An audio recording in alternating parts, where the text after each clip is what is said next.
शहर की ताज़ा तरीन खबरों के लिए सब्सक्राइब कीजिए EW नेटवर्क और बेल आइकॉन दबाना ना भूलिए। लोकसभा चुनाव का औपचारिक रूप से बिगुल बजाते हुए 25 ठाणे लोकसभा एनसीपी कांग्रेस महाआघाड़ी प्रत्याशी आनंद परांजपे ने ऐरोली से कोपरखेड़े रेलवे से सफर कर यात्रियों से सुसंवाद साधा, जहां उनके साथ ऐरोली के विधायक संदीप नाइक भी मौजूद थे। तत्पश्चात परांजपे ने दीघा विभाग से अपने प्रचार रैली की औपचारिक शुरुआत की, जहां इस अवसर पर उनके साथ ऐरोली के विधायक संदीप नाइक, विधायिका विद्या चौहान, एनसीपी जिलाध्यक्ष अनंत सुतार, कांग्रेस जिलाध्यक्ष अनिल कौशिक, पूर्व महापौर सुधाकर सोनावणे, स्थानीय नगर सेवक नवीन गवते, अपर्णा गवते, दीपा गवते सहित कांग्रेस नेता संतोष शेट्टी, रविंद्र सावंत, पदाधिकारी कार्यकर्ता बड़ी संख्या में उपस्थित थे।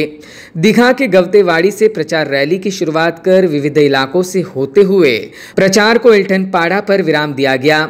कड़कती धूप होने के बावजूद यहां कार्यकर्ताओं समेत नागरिकों का प्रतिसाद देखने लायक था।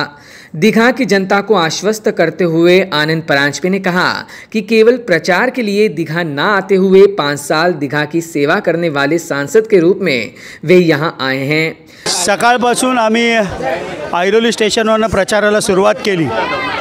माझ्याबरोबर आमदार संदीपजी नाईक असतील, काँग्रेसचे शहर जिल्ह्याचे अध्यक्ष अनिल कौशिकजी असतील, आमचे शहर जिल्ह्याचे अध्यक्ष अनंत सुतार असतील, माजी महापौर सोनावणे साहेब आहेत, सर्वच जण नवीन गवतेजी आहेत, सर्वजण आम्ही सकाळी ट्रेननी प्रवास केला आणि आज दीघा भागातील गोरगरीब जनतेला भेटून संवाद साधण्यासाठी आम्ही प्रयत्न करत आहोत।